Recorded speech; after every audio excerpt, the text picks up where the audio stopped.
Luke chapter 8. Very familiar passage.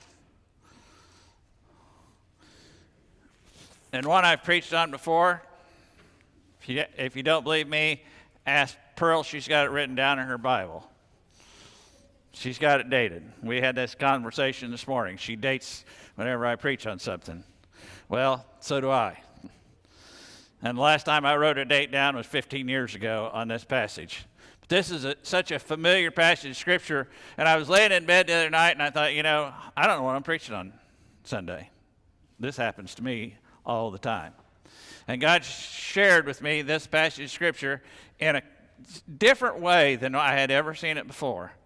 And so I just felt like that this was what God was leading us to, and maybe this is what we need to hear today. This is at least what I need to hear today.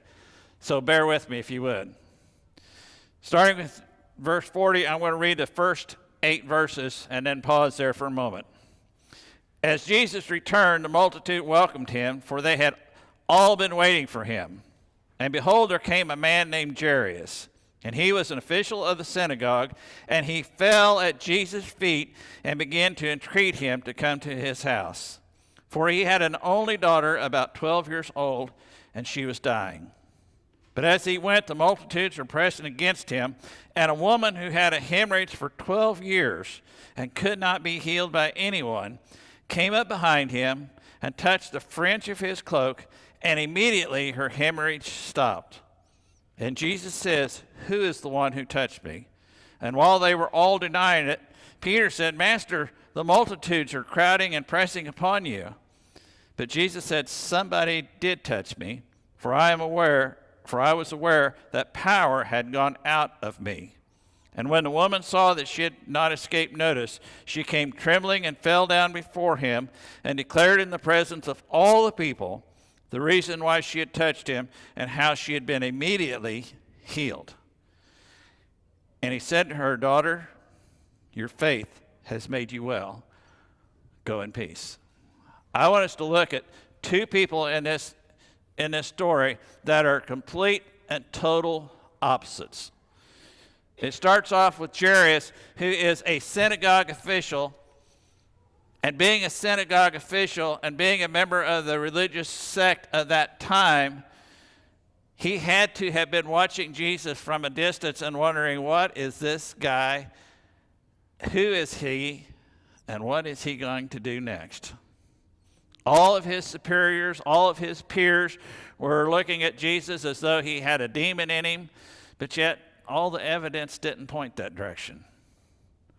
Jairus was a person being a synagogue official who was very good at praying. He was very good at fasting. He was very good at quoting scripture. He was very good at all the religious routines. He was very good at obeying all of the Mosaic laws.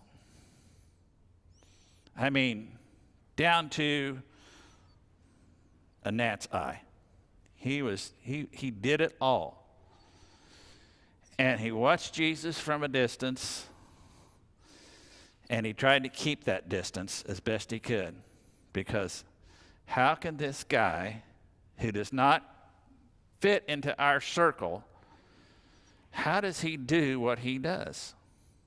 How is it that he can have so much wisdom about the Scripture, and whenever he puts it in that different spin, we know it's true, but we can't argue with it, even though we've never seen it that way before.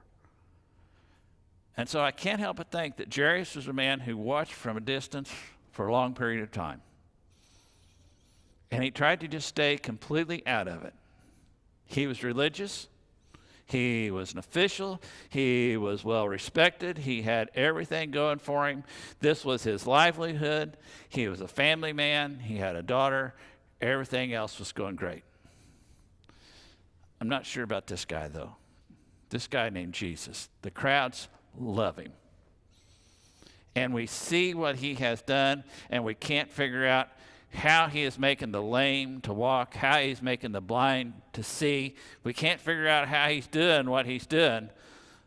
But yet, because we don't do things that way, we're keeping our distance. And then his daughter gets sick. And he tries everything within his power to get her well. At the time he comes to Jesus, she is dying. Now, don't you suppose that a man with his presence, a man with his authority, a man with his well-being, had the opportunity to hire every doctor that he could get to treat his daughter? Don't you think that he had prayed every prayer he knew to pray, maybe even had a circle group praying someplace else of his fellow synagogue officials, and nothing was working?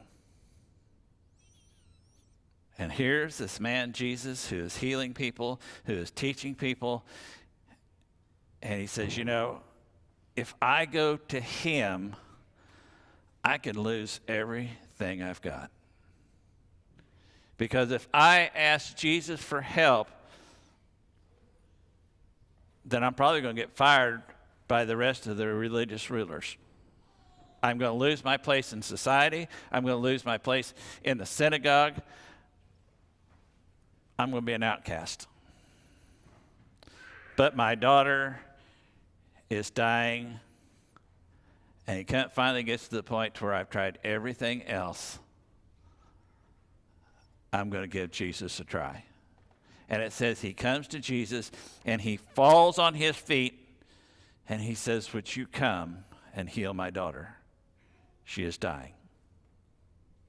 Now, whenever he came and he fell on his knees before Jesus, there's several things that happened right there. One, he admitted that he couldn't do it anymore. And he knelt before the one who his hope and his prayer was actually could. He submitted himself to Jesus whenever he knelt and said, you know, whatever it is that you can do, I'm up for. Because I've tried everything else. And nothing's working. Can you come? And he also, I think, whenever he fell before Jesus, he admitted that he had been a skeptic, and he was asking for the forgiveness of the condition of his heart leading up to this point. I've been a skeptic, and I don't know if anybody, especially anybody that maybe wasn't raised in church, that didn't at some point in their life before they accepted Christ, didn't just kind of in the back of their mind make fun of all those Bible thumpers, all those churchgoers, all those people who said, well, I'll pray for you. Yeah, right. But I think whenever he fell before the Lord, I think that he was asking forgiveness for all of the bad thoughts he had had about Jesus. He tried everything else, and nothing worked. And Jesus helps him back to his feet, and he says, let's go to your daughter. And as Jairus stays right there beside him. And as they are on their way, the crowd is all around just like they always were, and people were pushing and shoving and bumping into one another. And in that crowd was a woman who absolutely had nothing. She didn't have a family. She didn't have any reputation. Notice that she wasn't given a name. She was just a woman with an issue of blood. That's how. Why didn't she have a name? Because nobody knew her. For 12 years, she had been ceremonially unclean, so she hadn't even been able to go to the synagogue to worship. She wouldn't have been allowed in because she was unclean. She wouldn't have had a husband or a husband relationship with anybody because she was unclean. Doesn't say anything about her having a family, and I would say by that she probably didn't have one. And she didn't have any money because it says that she spent every dollar she had and every dollar she made for those last 12 years trying to find a cure for this condition that she had. And if you read this same account in the book of Matthew, I think it's the 5th chapter, she confesses there, she says, I told myself that if I can just touch the hem of his garment, I will be healed. Her problem was that she was ceremonially unclean. She saw Jesus, she saw his ministry, she heard his teachings and everything from a distance. And she recognized that this was a man of God.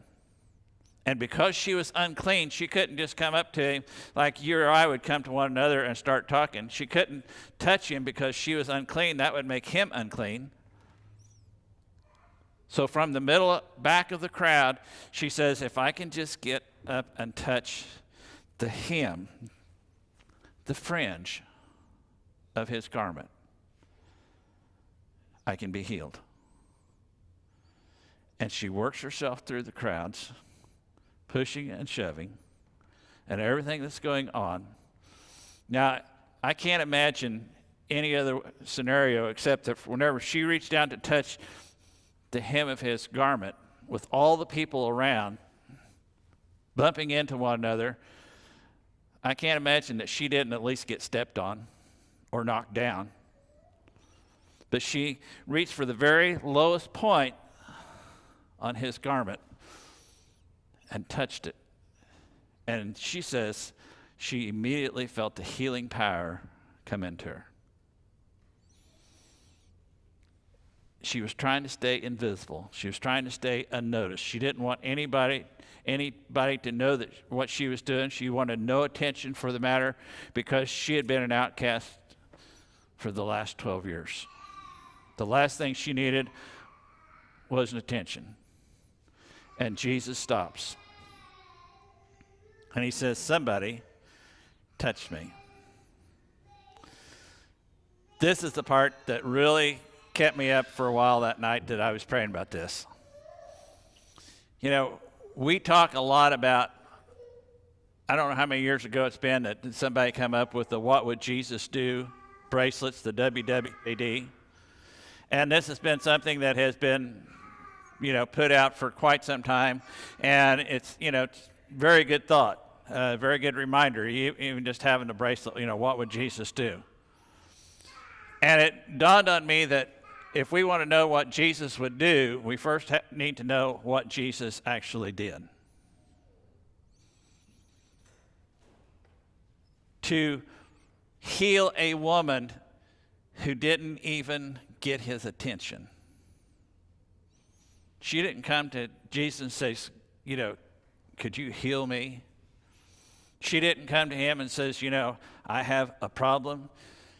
She didn't even come and get in front of him. She came up from the very behind because he had made such an impression upon her that she says, if I can just touch the hem of his garment, I don't have to have him speak to me. I don't have to have him touch me. I don't have to have him say a prayer over me. I don't have to have him do anything over me. All I have to do is just touch the very hem of his garment. Now, the point I want us to get out of that is if we have the light of Christ shining in us and shining from us, then that should be the message that other people see. It was so consistent with Christ that she didn't have to go and sit in one of his teachings. She didn't have to go and sit in one of his services. She didn't have to go to a special meeting or anything. She didn't even have to stand in front of him and ask him. All she had to do, because she knew it so well, she had seen the power of God, and she says, all I have to do is touch the least part of his garment. And it worked. Now then, what was so neat was that whenever he stopped and he says, who touched me? The woman finally comes forward and she says, it was me. And I'm sure, trying to put myself in that situation, that she probably thought, boy, I'm in trouble now. And she comes, she says, I did. And she explained to Jesus, says, if I could just touch the hem of your garment. She says, and whenever I did that, I felt the healing power come through my body.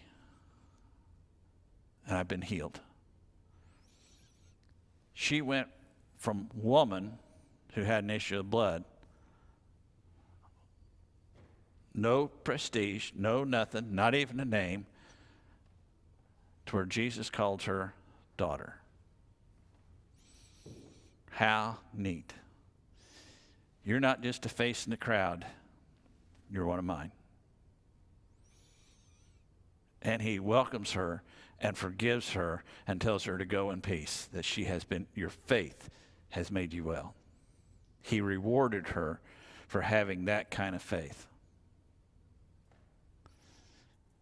I can't help but think that that woman left that place that day a completely different person, besides the fact that she had been healed, because she went from someone who was trying to stay invisible and unnoticed to where the one that she put all of her faith and trust in to heal her considered her his daughter.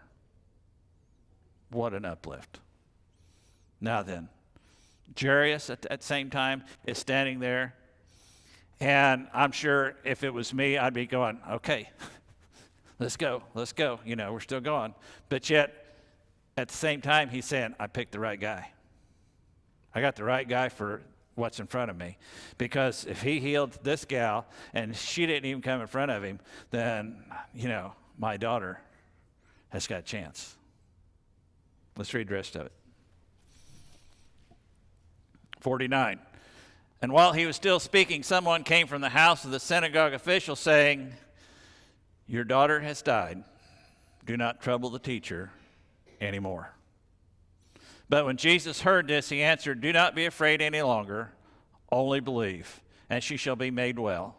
And when he had come to the house, he did not allow anyone to enter with him except Peter and James and John and the girl's father and mother. Now they were all weeping and lamenting for her, but he said, stop weeping, for she has not died, but is asleep. And they began laughing at him, knowing that she had died. He, however, took her by the hand and called her, saying, child, arise. And her spirit returned, and she arose immediately, and he gave orders for something to be given her to eat. And her parents were amazed, but he instructed them to tell no one what had happened. Jairus come to the point in desperation to come to Jesus, falls at his feet, and he says, can you help me? I mean, at that point, what's he got to lose? Did he really have confidence that Jesus was the one that was able to heal him? Or was he looking at Jesus as, you're my last hope. Doctors can't do anything. I've been so actively involved in the obedience to the law, but yet I pray and I know all the words, but I don't really know this God that I'm serving. I don't really have a relationship with him. I just pray because that's what you're supposed to do. I wash my hands just right because that's what you're supposed to do. I pay my tithe to the nth degree because that's what you're supposed to do. I don't work on the Sabbath because that's what you're supposed to do. But he was so wrapped up in what you're supposed to do that he did not know the God he served. And he tried everything else. He tried the doctors, he tried everything. And he come to the point where, what have I got to lose? Maybe this guy can help me. And then as they're on their way and Jesus offers to go ahead, here's a woman who is nobody. I mean, an actual nobody. And he healed her. I've got the right guy. I've got the right guy. And then somebody comes and he says, hate to tell you, but your daughter's just died. Don't trouble the teacher anymore. I mean, can you feel the deflation that he must have experienced? The emptiness, if I'd only come sooner, if I'd only done something quicker, if I hadn't held off for as long as I did, if I hadn't waited until she was to the point of death before I came and submitted to this person named Jesus. But Jesus says, don't worry about it. We're still going. She's okay. Jairus' faith, even though he did not know what to expect, was rewarded because he went with Jesus. He didn't go home by himself and said, no need to bother, it's too late. He put all of his faith that he had into Jesus just by the fact that he went with him. And they come to the house, and everybody's mourning, everybody's crying, everybody's weeping, everybody's all upset.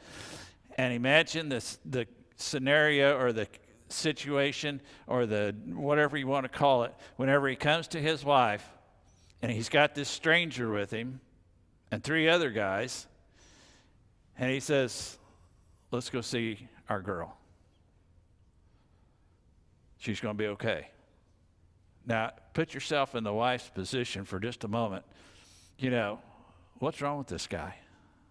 Can't you tell that we've just lost our daughter, and here you are showing up with these strangers, and you're acting like everything's okay? And in my mind, I can just see him putting his arm around his wife and says, it's all right, honey, it's going to be all right. Let's go in to her daughter. And they go in by themselves, and Jesus,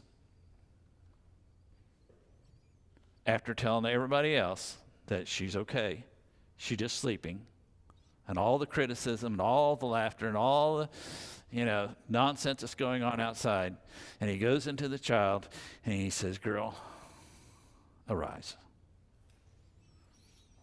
And she gets up. And just so that they would know that she was actually alive and not a spirit, they says, give her something to eat. And she ate. Now, the next verse doesn't even need to be put in there because it says, and the parents were amazed. I mean, who wouldn't be? Whenever you stop and think about it. Who wouldn't be? In this little, 16 verses, Jesus shows that it really doesn't matter where you come from or where you've been. Doesn't matter what everybody else thinks of you. Doesn't matter where your position is in society. Doesn't matter what you've been through, but it matters what is ahead of you. Jairus was willing to risk it all, and we don't know the rest of the story, but I'm guessing that he gained his daughter and probably lost his job and thought it was a small price to pay. The woman with the issue of blood gained her freedom, gained her independence, gained her dignity, and gained her self-worth because she went from an unclean woman who really didn't want to be out in public, and nobody wanted to be around her because they didn't know what was going on, to be considered a daughter of the man who healed her.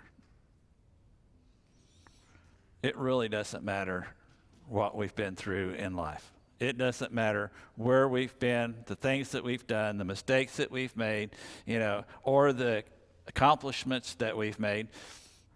Jairus did not impress Jesus because I am a synagogue official, by the way, because his position in the synagogue meant nothing, or he would have never bowed down before him.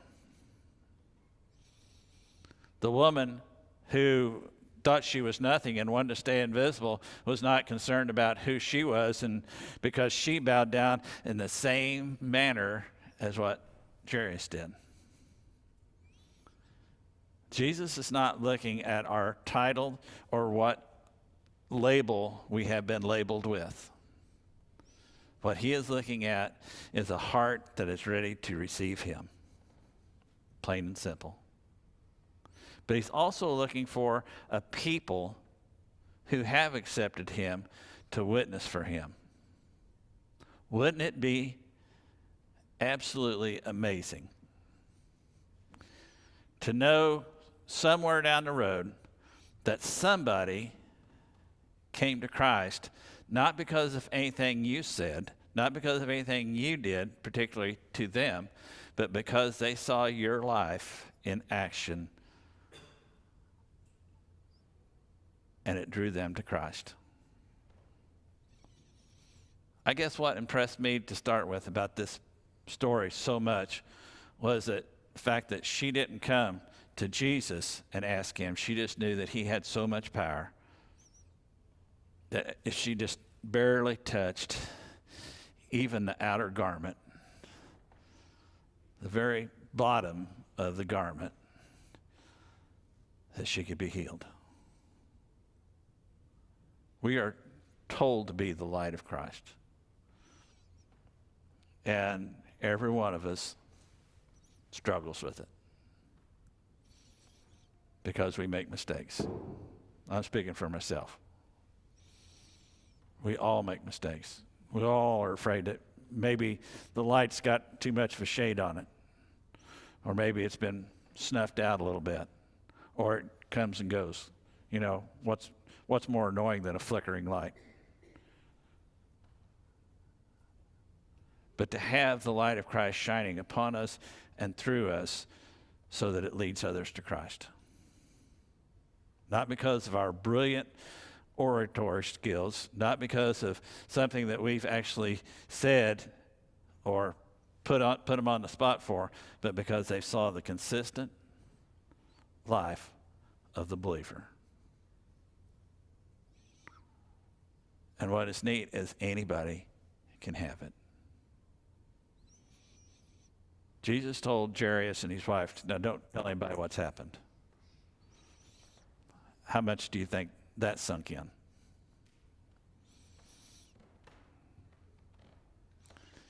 Don't you know that the woman, when she went back to wherever she lived and was all of a sudden looking better, and people would have to come up to her and says, "Man, you look different than you did a couple days ago.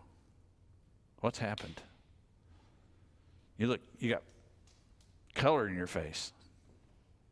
You're moving with more energy. What changed?"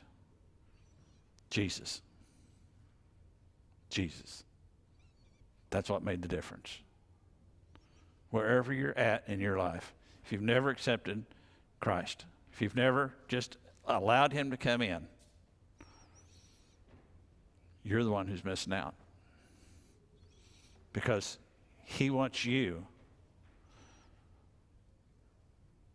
to be part of his family. Wherever you've been, whatever you've done, doesn't matter. Christ is more concerned with where you're going from here. And that's a question that we each need to ask ourselves on a regular basis. If I continue on in the path that I'm going, where's it going to lead me? Is it going to lead me closer to Christ, or have I gotten my compass off just a little bit and I'm just slowly straying this way or that? When I want to be is closer to Christ. This morning, if you're a little off, or maybe you never got on the path,